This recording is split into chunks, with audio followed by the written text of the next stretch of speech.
Hello, viewer.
Did you slay this eater?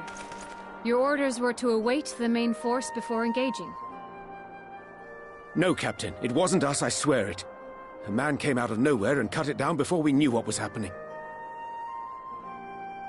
By himself? Certainly it is no light warden, but nevertheless. It's true. Felled it with a single swing of his axe, he did. I've never seen anything like it. So I says to him, "Who are you, the warrior of bleeding darkness?" And he says, "No, I'm a warrior of light." And that was it. Buggered off as quick as he came. A warrior of light? Why would someone go around calling himself that, though? It was those bastards who caused the flood. I mean, if you were going to pretend to be anyone, it'd be him, the Warrior of Darkness. Hey? Oh, I didn't know. It's an honor.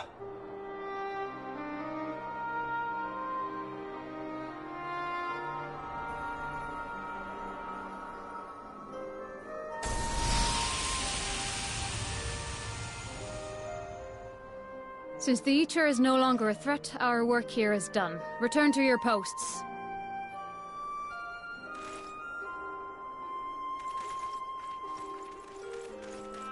I had hoped to fight at your side today. But I'll continue to follow your example, and may we meet again.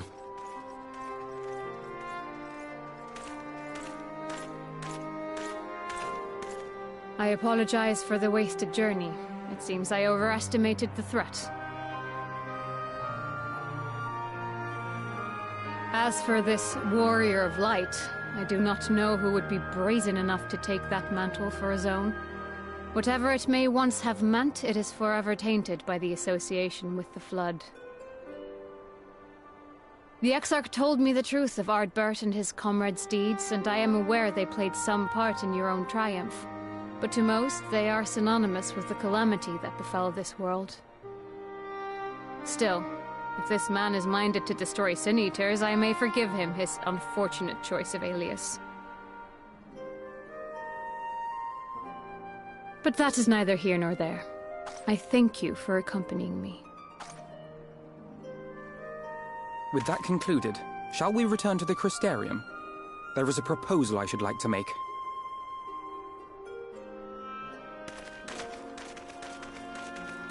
Forgive me. There is one more thing. A personal concern of mine. I had hoped you might have a moment to speak privately. Take your time. I shall go on ahead.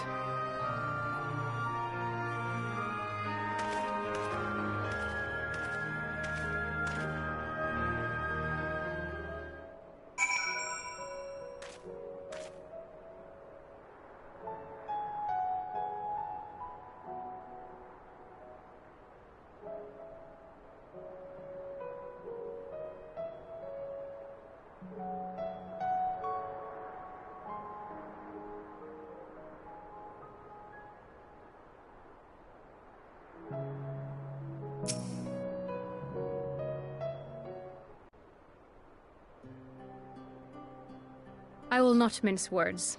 This matter concerns the Exarch. Though his countenance belies his age, his demeanor never has. He has seen more than any man should and grown ever more weary with time. But I see I give the wrong impression. While it is true he attempted to open a letter with a salmon fillet the other evening, we are not here because I suspect his mind is deteriorating. Nor do I believe him to be so maddeningly unconcerned by the prospect of his own death as he once was. Indeed, the opposite is true.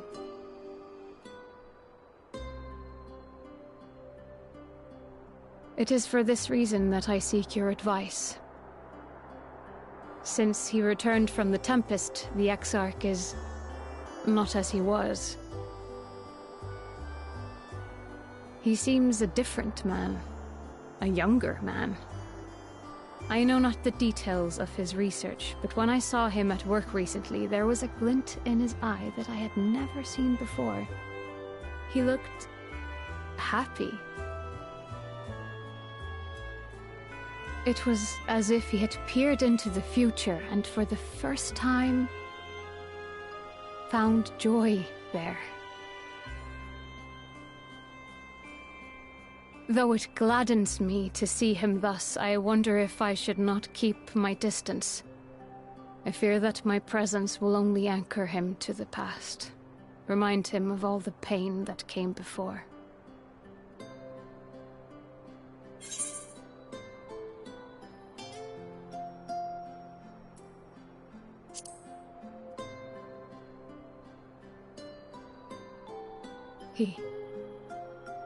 Are you sure?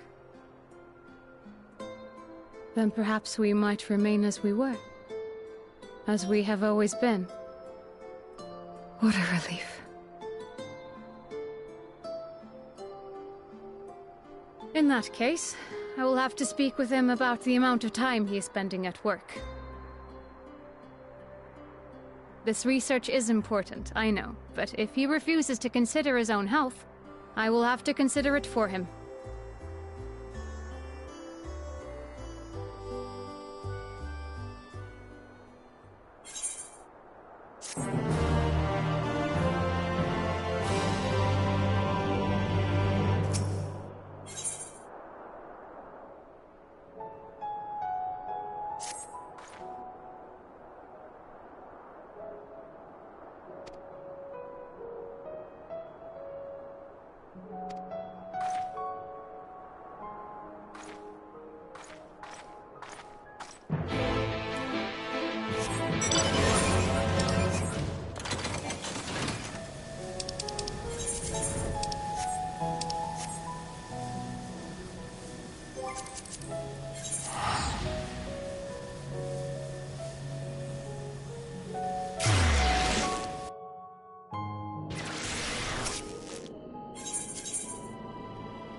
Yes, this looks to be nearly everyone.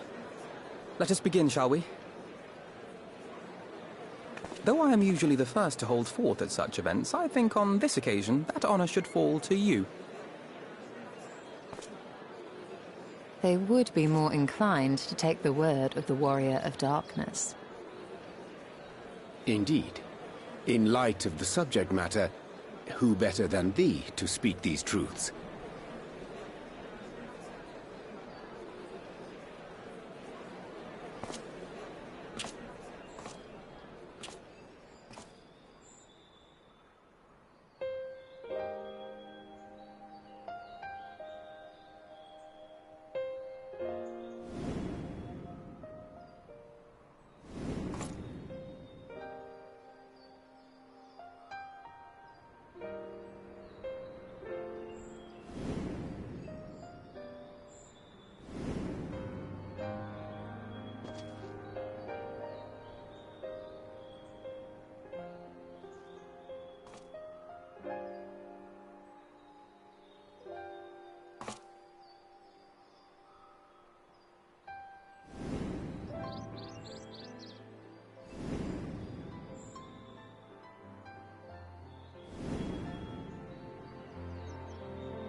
Wicked White? The Warriors of Light did all that? So they never... I mean, they only ever wanted to help. And when everything they'd done turned to ash, they still carried on. They gave everything to stop the flood. First their lives, then their souls.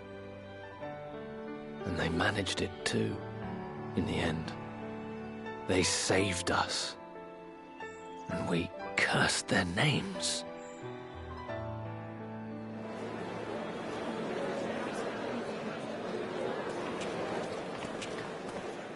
This should go a long way towards clearing the air.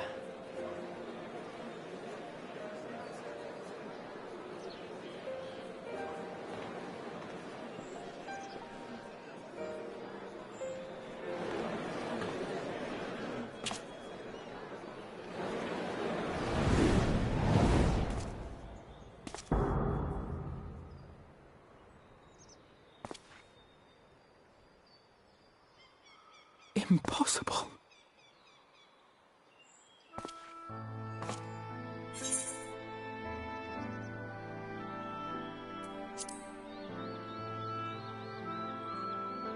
I definitely see something.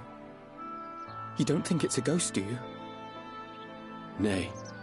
Yonder standeth no bloodless apparition, but a warrior of light and darkness both. Ardbert. What in the world?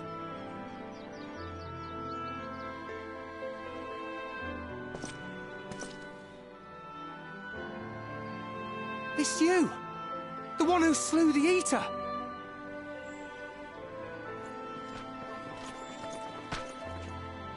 That it should be the Warrior of Darkness who brought the truth to light. You've saved me a fair bit of time. Though I have a few words of my own to say, if I may.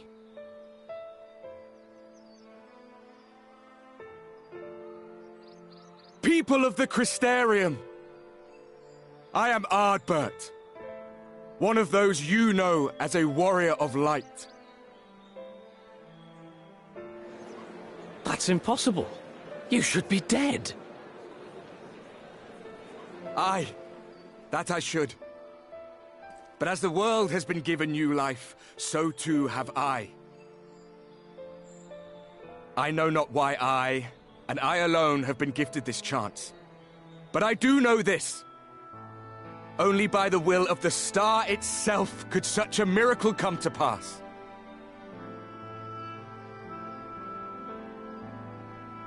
The hero who stands before you now, the Warrior of Darkness, is not of this world. And the day will come when he must return to his home.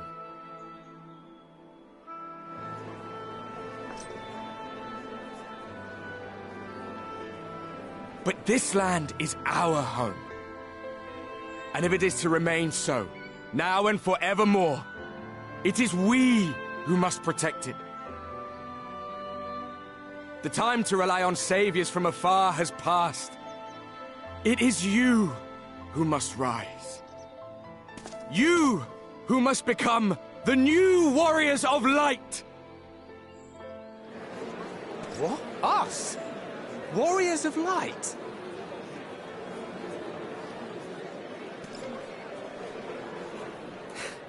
None of us were born heroes, my friend.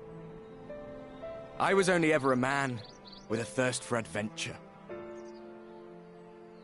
But wherever my journeys took me, I was invariably confronted with the same choice. To lend what aid I could to those in need, or not. And I always chose the former. Any one of you could do the same. All you need is the will to help your fellow man, and the resolve to see it through.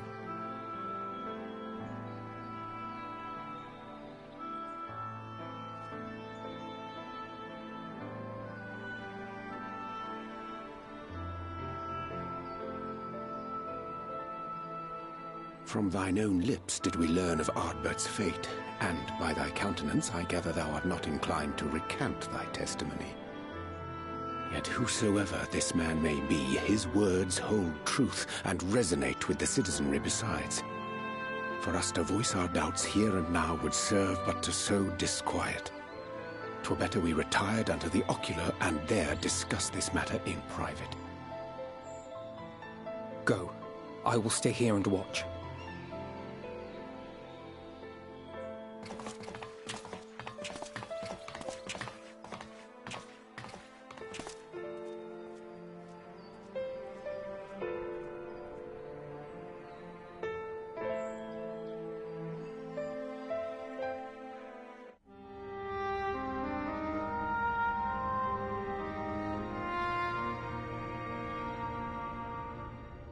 So, that is a warrior of light of the first. I've not had the pleasure of making his acquaintance, but as you all seem to be in agreement, I gather this is no simple case of mistaken identity.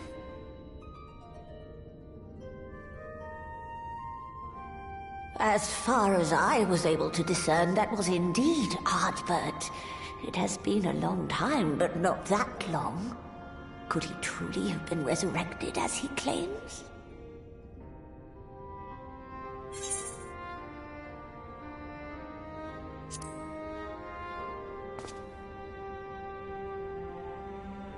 Ardbert did entrust his very soul unto thee.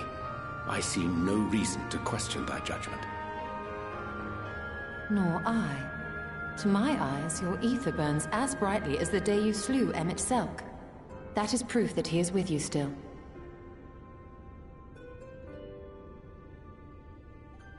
Yet that which standeth now before the people is far more than a passing imitation. I am reminded of the cardinal virtues, though a sin-eater he is not. Which leaveth but one plausible explanation. That he is an Ascian.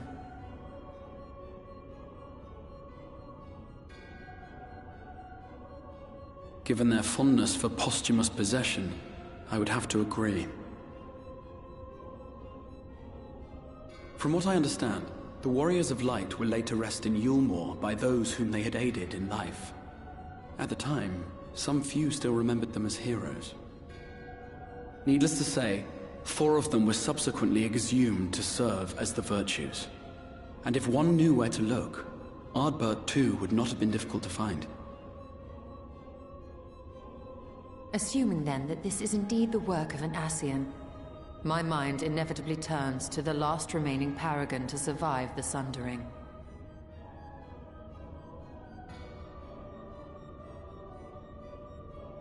Elidibus.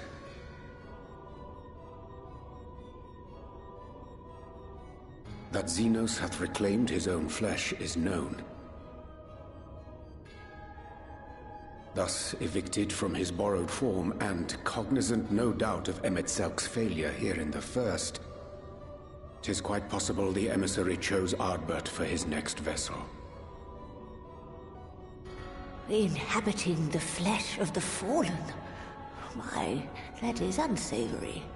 And they do this often, you say? Verily, for they possess no corporeal forms of their own. In what one may term their natural state, none save those gifted with the echo can perceive them. Indeed, when Elidibus intruded upon the waking sands, his presence did go unmarked by all save Minfilia and the Warrior of Light. On that occasion, I myself remained ignorant of his coming until after his departure. It was only at a later juncture, when he deigned to appear before me in borrowed flesh, that I was finally able to take the measure of him. In such puppetry do the Ascians engage when they seek to influence the course of history. And they have gained much by it.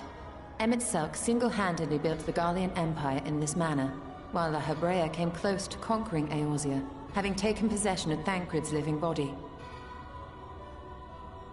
Yet it must needs be noted that the Ascians cannot avail themselves of all mortal vessels. For were they able to do so, none would serve as a better pawn than our own redoubtable champion. Mayhap the blessing of light shieldeth Hydaelyn's chosen from Ascian influence. Or mayhap other forces are at work. We cannot say for certain. Whatever the reason, I hope it holds true. I dare not contemplate what might come to pass otherwise. Is it not peculiar, then, that Ardbert's mortal remains should be susceptible, given that he was once a warrior of light?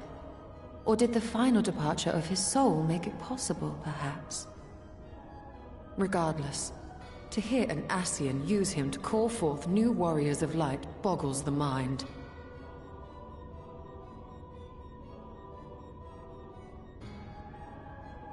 Elidibus hath ever been an enigma, his ostensible purpose being to preserve the balance between light and dark.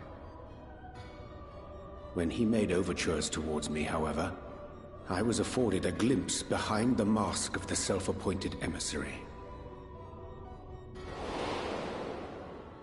I shall not defend mine actions, undertaken in pursuit of a better understanding of our foe, as either wise or prudent. Nevertheless, what little I did glean may now prove useful.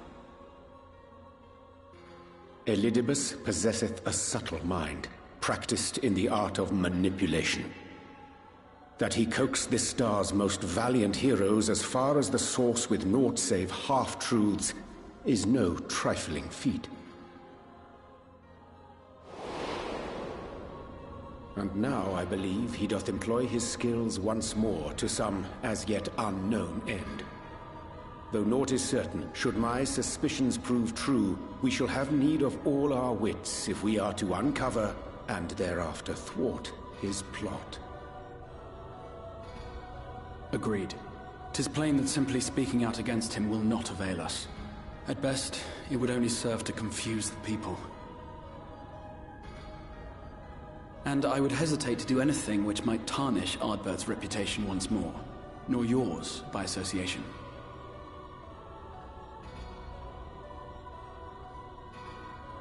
That being the case, it may be wise to keep a covert eye on this Ardbert's movements, as we attempt to discern his purpose and how best to mitigate his influence.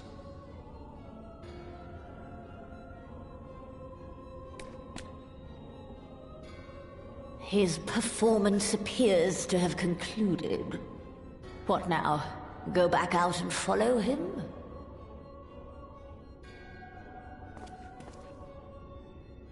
'Twould appear Master Alphino already hath pursuit in mind, and I suspect one pair of eyes shall better serve our cause than half a dozen.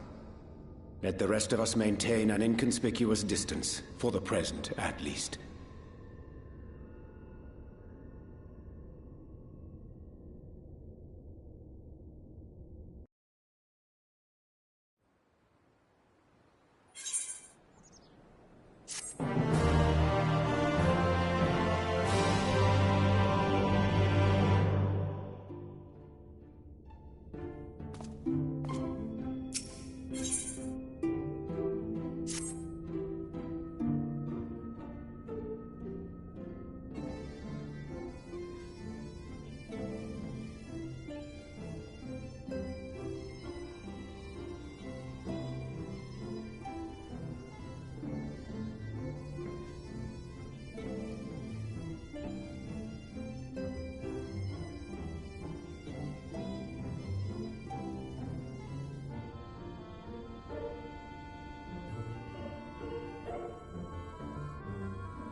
Come.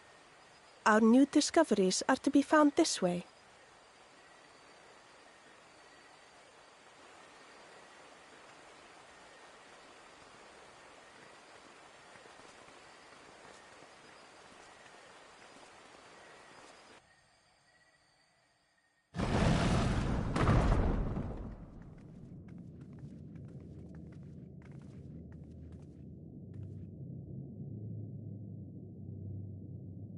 The people of Ronka are known to have venerated animals, but these features do not match those of any indigenous species.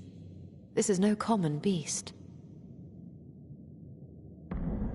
Though that much is plain from its proportions. Lifelike, is it not?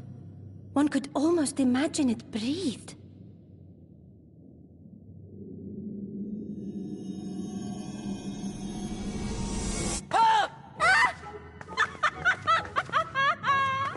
Why you... Ugh.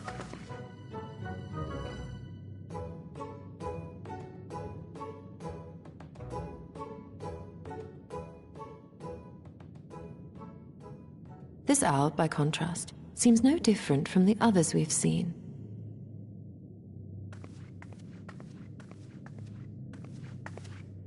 The sealed door lies ahead.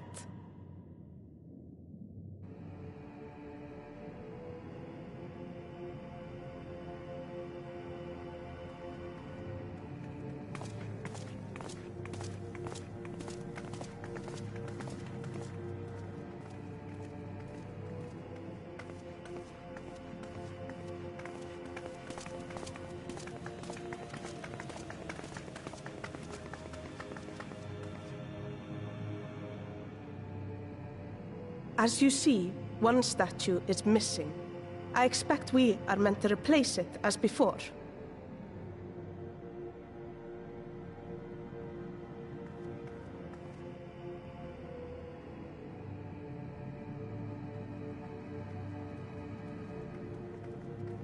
Too simple. There will be some additional defense mechanism.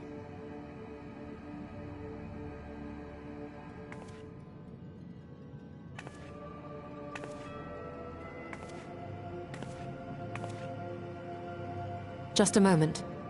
There are words carved into the stone.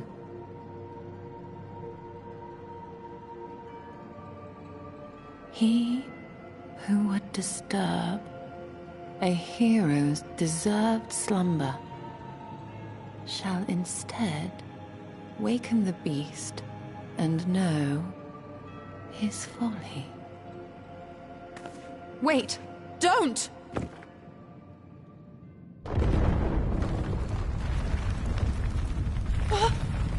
What? But I only... What is happening?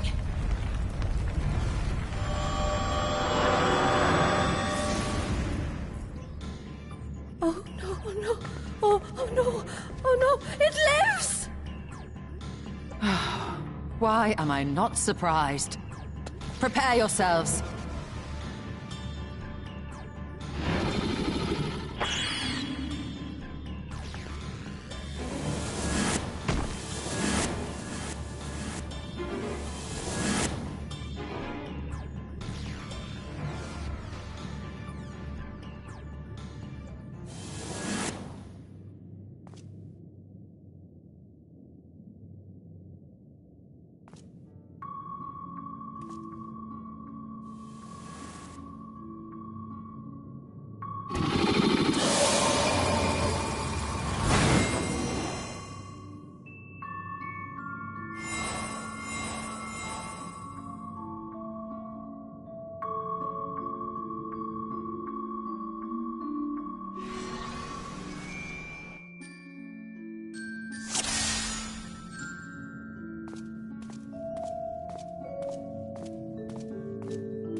'Twould seem the magics have returned us.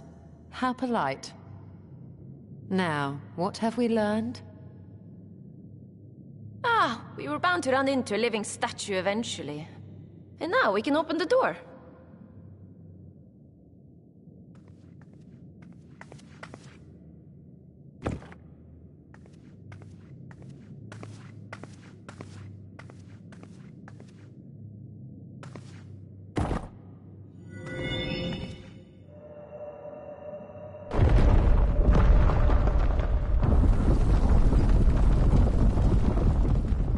He who would disturb a hero's deserved slumber.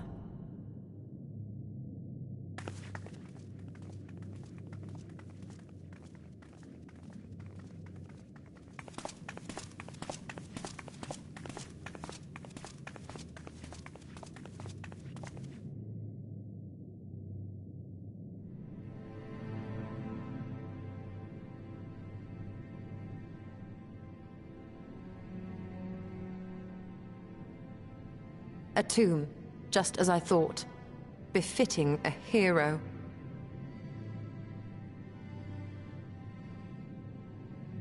She is Vis. Could it be the Archmage Tiuna?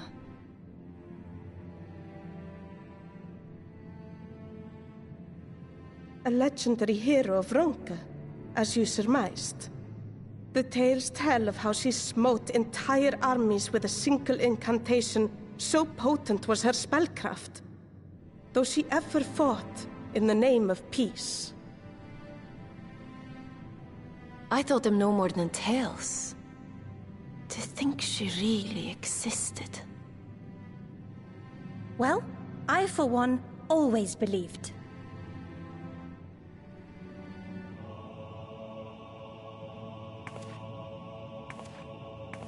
I wonder.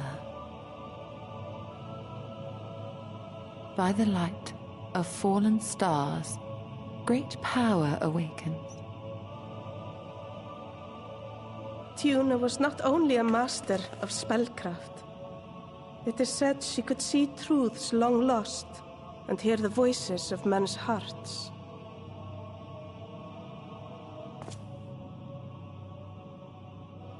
Naught less than the echo. In which case, none of this is mere coincidence.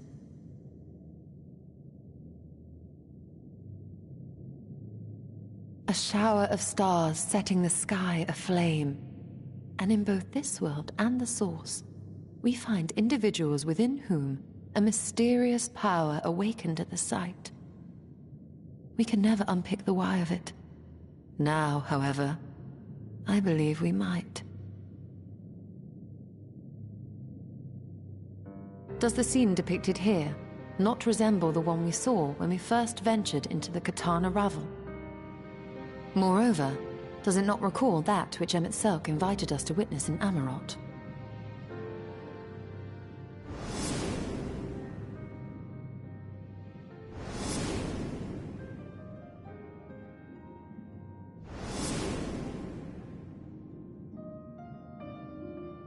The final days. If, as the Exarch's research suggests, soul and mind share a fragile yet profound bond, might it not be possible for an event to leave such a deep imprint upon the soul that it could be perceived eons later, given a suitable trigger? The echo defies explanation by conventional etherological theory, or shall we say modern etherological theory. But if it is a power that once belonged to the ancients, to souls yet undivided,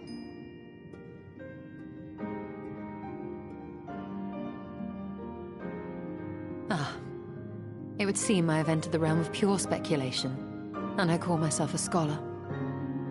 I shall refrain from making any further wild claims until such time as I have evidence.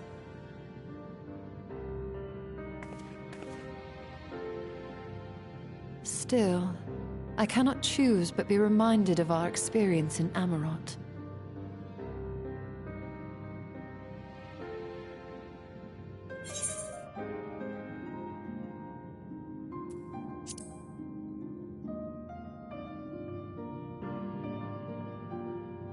Remember us.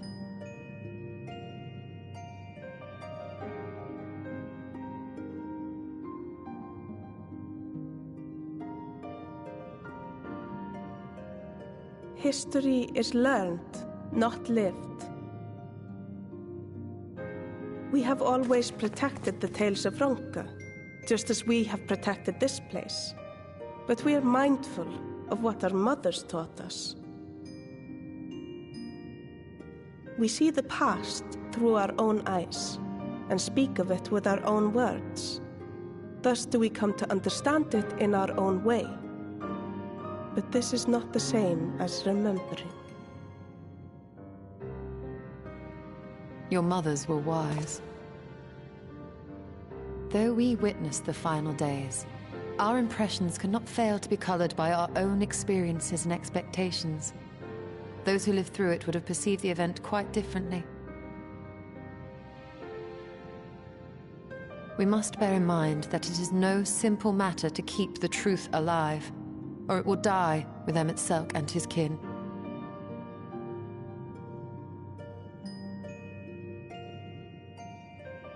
But we have disturbed Tuna long enough. Fanau will serve similarly well as a venue for our contemplations.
If you were hoping to vent your frustrations on our Issa friend here, I can only apologize. Few as they are now, it took us no time at all to track it down. That suits our purpose perfectly. Now we need only wait for Ardbert to arrive. Weren't you two meant to be attending to the empty? We were, and are, but we can hardly ignore the rest of the world. So we thought we might see how things were coming along. From what we can gather, the answer is strangely. Right now, we think we can do more good here. It is heartening to have all present. Indeed. We will be glad of the additional hands should matters escalate. Our quarry is come.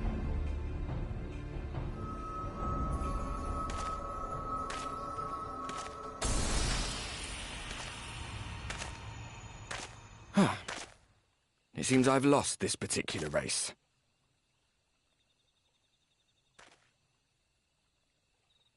Although I suppose it's only fair. When we first met, it was I who outpaced you. Ravana, was it?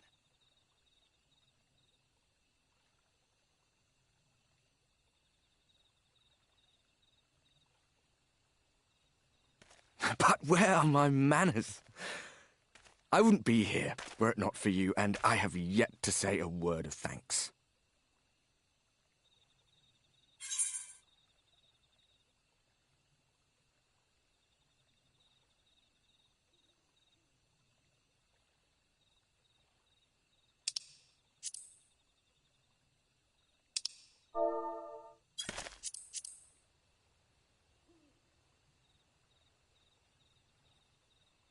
Arm giving you trouble? You should have it examined.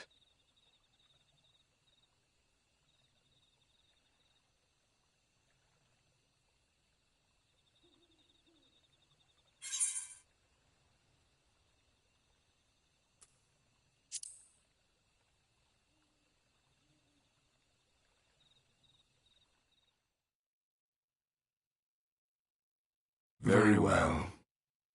Let us forego this pretense. After all, it was never you that I needed to deceive.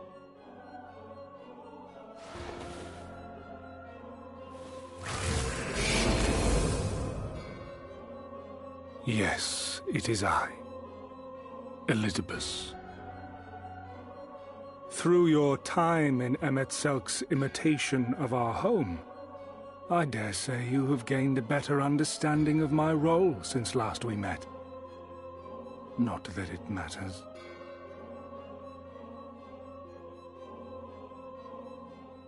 We understand your role, emissary, but not your goal. What is it that you seek to achieve? I seek to enact the will of the Convocation, of course. If it helps you to think of me as but another Ascian, no different in nature or purpose from the rest, you are welcome to do so. Once, I would have said your goal was destruction alone. Now I understand that you fight for something you love, just as we do. Yet though we seem doomed to clash, I bid you consider Emet-Selk's final words. Remember that we once lived, he said.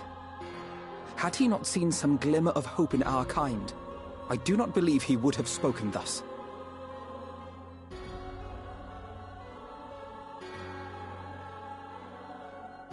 None better understood your plight than he. His words must surely be worthy of your consideration.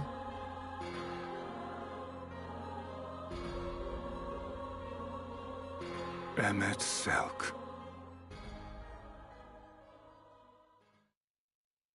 How very unlike you to err so gravely.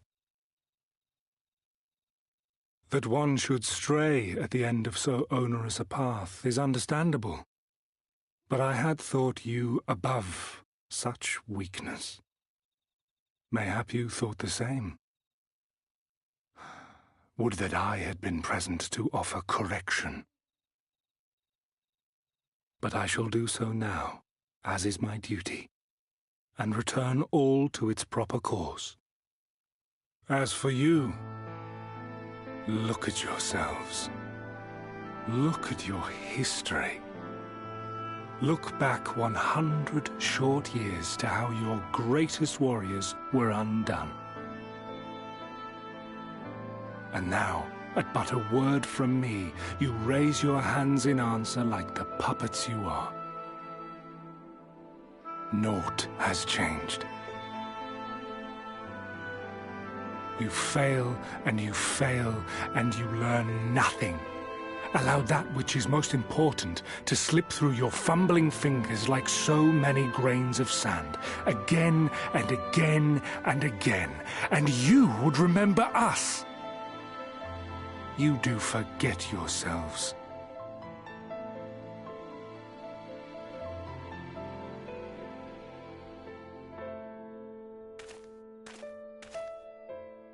There is no common ground to be found between you and I, nor do I require any. I have my duty. Wait!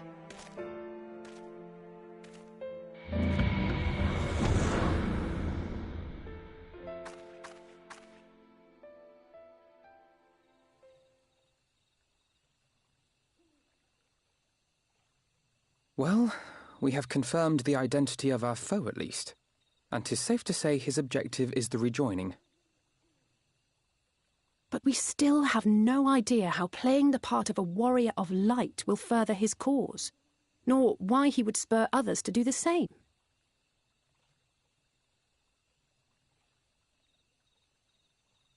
Another visit to the Tempest may shed some light upon these mysteries. Whether we are to exchange words or blows with Elidibus at our next meeting, the fact remains, we know too little. Ere our paths cross again, I would learn more of the world that once was, and of Elidibus himself. In this, we would be best served going directly to his home, much as Emmett Selk came to ours. Though I see the wisdom in thy suggestion, the Amarot we visited is but a phantom born of Emmett Selk's memory. I fear it will teach us little that we do not already know. I quite agree. Yet the ruins of the actual city remain unexplored. Given the vastness of the Tempest, I should not be surprised were there more such structures like to those in which the Ondo reside.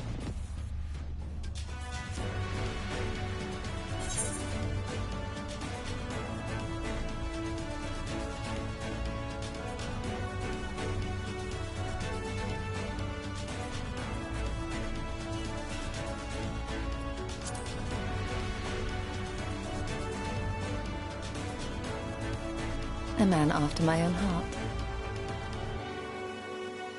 Assuming we are all in agreement, then I suggest we first pay a visit to the Ondo. If anyone can tell us where more ruins are to be found, it is them.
Yeah, I love how the Warrior of Light is just known for being afraid of the women of the Scions.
as much as I would love to continue, I have to get ready for work. I will be starting off the next video as soon as I pop into the dungeon. And since I'm a tank, it shouldn't take that long, but just in case, I'll just be starting the next stream as soon as I pop into that dungeon. So until then, have a good day.